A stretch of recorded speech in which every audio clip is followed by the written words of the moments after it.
The New York City Commission on Human Rights have released several public service announcements that, while well-intentioned, are problematic in their own way.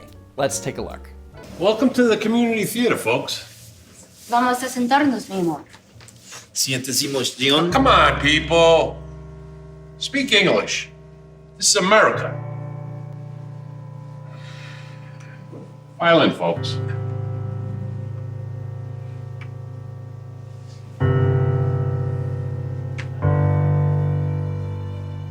First off, members of the theater community are among the most tolerant and accepting of people in general. So to have this evil white man yelling at the Hispanic family seems pretty unrealistic. Furthermore, no one is calling this guy out. This is New York City. The other attendees would have been shouting this guy down and calling him a racist, especially since he's white. This would instantly be on Instagram, hashtag racist white man yells at Hispanic family, and on the front page of HuffPo in 5 minutes flat. Not to mention that Hispanic people don't take this shit lying down. They'd be all up in this guy's grill. Okay, next clip. Yeah, sorry I had to rush the interview. I gotta go meet somebody for lunch. No problem. Well, like I said, I have years of restaurant experience. I'll make a great maitre d'. I'll take care of your customers. Sure, we'll talk soon. Great. Yeah. Why would you send me a candidate like that? You know Tyrone wouldn't be a good fit for the restaurant. Okay, yes, this is clear discrimination. To the audience, Tyrone walked away and wouldn't have heard this racist white man's conversation. Then again, that's assuming that he's right for the job in the first place. It's not like we got to watch the interview or were exposed to Tyrone's resume. I have years of restaurant experience. Maybe all of his restaurant experience is working in fast food. Maybe he was a busboy. Maybe he got fired from his last job, who knows? I'll make a great maitre d'. Notice he said, I'll make a great maitre d' instead of, I'm a great maitre d'. Language matters here.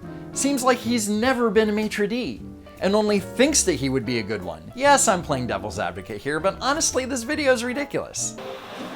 I love you, baby. Excuse me, sir. Hi, is the dentist ready to see me? No, not yet. I was coming over to ask if you could stop speaking that Muslim language. You're really scaring our other patients.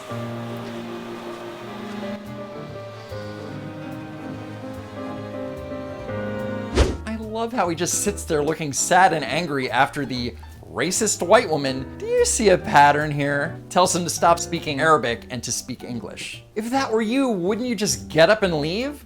Or at least complain to her boss and get her fired? Why are we still here? Just to suffer? I know I wouldn't want anyone in that office to touch my teeth. The video's title on YouTube is called, You Do Have the Right, NYC, to practice your faith without being called a threat. Talking to your wife on the phone doesn't have anything to do with religion, let alone practicing one's faith. Oh, I am so not looking forward to this test. I know, I'm totally copying off Edward. Yeah, sure, if you want to get a C. That's why we have to be ready. We need to ace it. Okay, let's go back to my house so we can study. Just let me use the bathroom. Come on, we'll go with you.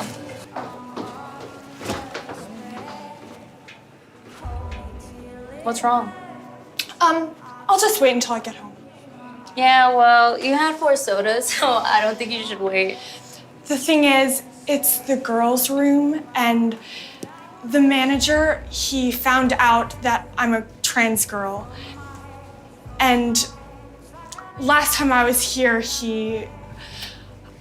I'm just not sure if I should. Okay, her acting might not be passable, but this trans girl looks like a girl, and there's no way that she'd be called out on it under normal circumstances. However, in the video, the manager found out that she was trans. With that said, if you're being discriminated against by the manager of an establishment, then why would you continue to patronize that place? Would you feel comfortable eating there? It makes no sense, it's New York City. There are literally tens of thousands of places to eat. It's like the scandal over Memory's Pizza in Indiana, an establishment that when pressed by a reporter, said that they wouldn't cater a gay wedding because of their Christian values. If a gay couple was to come in, Like say they wanted us to provide them pizzas for a wedding, we would have to say no. Let's be honest. If you're planning on having a pizza place cater your wedding, then you have bigger fucking problems. Or you could take your business elsewhere, like a halal restaurant. I'm sure they'd love to cater your gay wedding. Back in February, the commission released a report that claimed that there was a 60% spike in discrimination complaints. Why? Because Trump. The commission, the watchdog agency that enforces the city's human rights law, reported that in 2016, there were 8,330 reports of discrimination complaints, up from nearly 5,300 in 2015. The complaints were mostly comprised of people claiming to be discriminated against for disabilities, gender, criminal history, country of origin, and of course race. In an article on BuzzFeed News, the commission's chair, Carmelyn P. Morales, claimed that the rate of complaints has increased, particularly since last year's election season. People feel more empowered to be more explicit in their discrimination. The last election cycle validated their hate or anger towards certain groups. So there's more discrimination because of Trump. Got it. In the article, Ms. Morales gave 3 examples of the complaints they've heard since the election. And even though the majority of the complaints involve discrimination against disabilities, the examples she gave are related to race. A man walked into a 7-Eleven in New York City's borough of the Bronx last December and allegedly told an employee, "You fucking immigrant piece of shit, you Muslim, go back to your country, this is why Donald Trump is president." To put this in context, the New York Post reports that a man walked into the store to use the microwave without making a purchase. A worker confronted him about it, and the man verbally harassed the worker. He also said, "I can kidnap you. I have a 15-year-old son who is a blood, who can stab you." The Bloods are a predominantly African-American gang, so you do the math. It wasn't a white guy. So the racist man knew that he shouldn't have been using the microwave without buying anything, and when he was called out on it, he tried to belittle the clerk.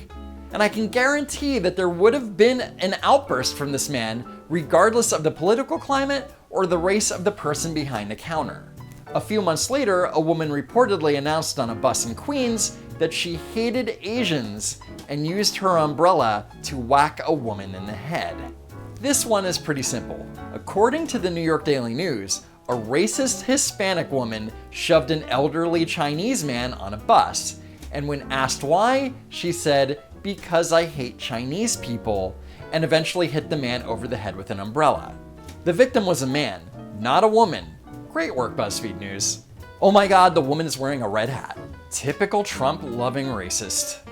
In March, a shopper inside a Manhattan store said she was speaking Spanish when a staffer told her, "Speak English, this is America," and then kicked her out.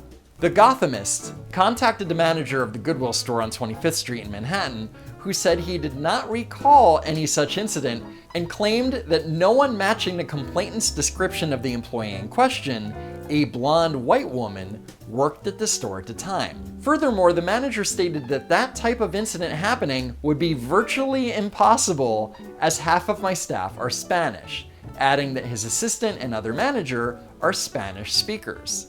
This is going to be a hell of a case to prove. The alleged incident happened in November 2016, not March. Again, great work, BuzzFeed News. Now, while the commission claims that there's a 60% spike in discrimination complaints from the previous year, the more important statistic to look at is how many cases the commission actually filed. And since the commissioner wants to focus on race, so will we. Out of the 8,330 reports of alleged discrimination in 2016, only 883 cases were filed by the commission. That's slightly over 10%. Why so low? Staff limitations, perhaps? Or the fact that many of these reports were just made up bullshit? And here's where it gets interesting.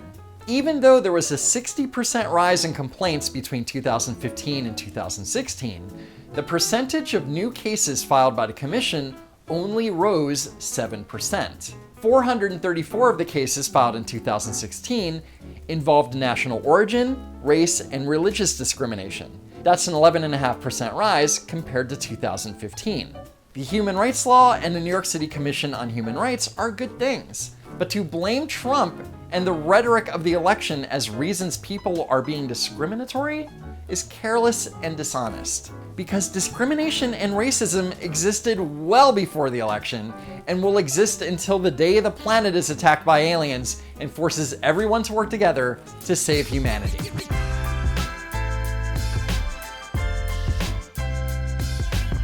As always, thanks for tuning in and clicking that like button. Also, I'd like to give a big shout out to all of my awesome subscribers and all of my YouTube friends for all of your support. And if you're new to the channel, click that subscribe button. Do it!